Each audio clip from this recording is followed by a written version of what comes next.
Good morning, student. Today we are going to continue with our exercise 5.1, question number 6. So our question number 6 is, in the given figure, मतलब ये वाली figure, ये figure, ठीक है, ये वाला figure. तो in the given figure, angle 1 and angle 2 are supplementary. This angle 1 and this angle 2 are supplementary angles. If angle 1 is decreased, what changes should take place in angle 2 so that both the angle still remain supplementary. अगर angle 2 को अगर हम decrease करेंगे, ठीक है, तो angle 1 को अगर हम डिक्रीज़ करेंगे तो एंगल 2 में क्या चेंजेस आएंगे कि दोनों के दोनों सप्लीमेंट्री रहें. ठीक है, तो ये क्वेश्चन नंबर 6 हम लोग करेंगे. तो क्वेश्चन नंबर 6 यहाँ पे हम लोगों को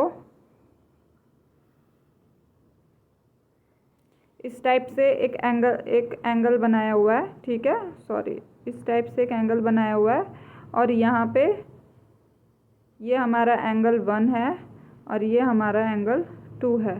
ठीक है, अब हमसे पूछा है कि अगर हम एंगल 1 डिक्रीज़ करेंगे तो एंगल 2 पे क्या इफ़ेक्ट होगा.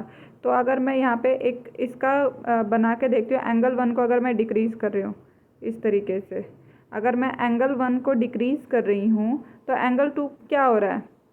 मैंने एंगल 1 डिक्रीज़ किया तो एंगल 2 क्या हो रहा है, एंगल 2 इंक्रीज़ हो रहा है. तो फिर यही है कि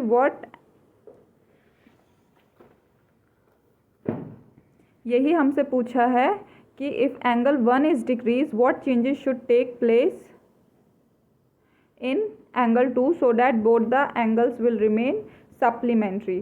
तो हम बोलेंगे angle 2 will increase with the same manner as the angle 1 decreases. ठीक है, तो इसको हम लोग इस तरीके से लिखेंगे. इसका आंसर हम लिखेंगे एंगल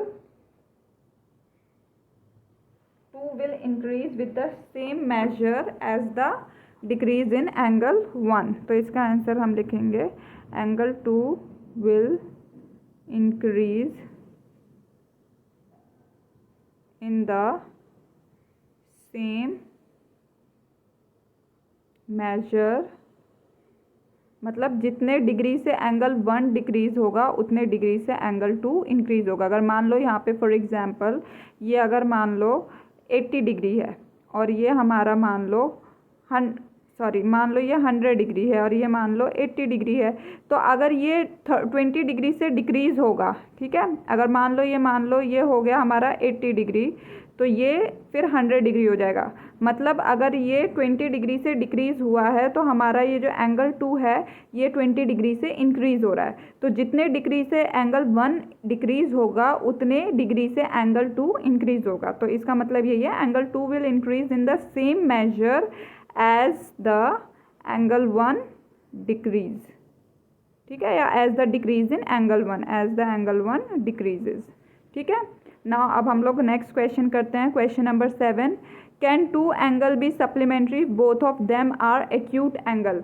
सप्लीमेंट्री का एंगल का मतलब हम लोग पहले ही जान चुके हैं. सप्लीमेंट्री एंगल का मतलब कि जब दो एंगल का सम 180 डिग्री हो. तो क्या दोनों एंगल सप्लीमेंट्री होंगे अगर दोनों एंगल एक्यूट एंगल होंगे. तो सप्लीमेंट्री यानी कि 180 डिग्री. अब देखो यहाँ पे मैंने क्वेश्चन नंबर 7 है, मैं सिर्फ समझाने के लिए यहाँ पे बता रही हूँ कि मैंने जैसे 180 डिग्री का है, ये 180 डिग्री मतलब स्ट्रेट लाइन. ठीक है, 180 डिग्री का एंगल मतलब स्ट्रेट एंगल बनेगा. तो अगर मैंने एक ऐसी लाइन बोल दी तो हम लोग अगर देख रहे हैं तो अगर एक एक्यूट है तो दूसरा ऑब्ट्यूस एंगल ही होता है. तो हमसे जो ये पहला पार्ट पूछा है कि can 2 angle be supplementary both of them are acute, तो इसका आंसर आएगा नो. ठीक है, no. If both of them are obtuse तो भी इसका आंसर आएगा नो, क्योंकि एक एक्यूट होता है और एक ऑब्ट्यूस होता है. And both of them are right, तो इसका आंसर आएगा येस, क्योंकि 90 + 90 क्या होता है 180 डिग्री. मतलब अगर ये मतलब हमारा क्या है स्ट्रेट एंगल है और यहाँ पे हम लोग इस टाइप से एक एंगल बना रहे हैं, तो फिर ये क्या हो गया हम लोगों का येस, कि ये क्या हो गया हमारा सप्लीमेंट्री एंगल बन गया. ये भी हमारा 90 डिग्री है और ये भी हमारा क्या है 90 डिग्री है. ठीक है, नेक्स्ट अभी हम लोग क्वेश्चन नंबर 8 करेंगे. हम लोग का क्वेश्चन नंबर 8 क्या है, as an angle is greater than 45 degree, is it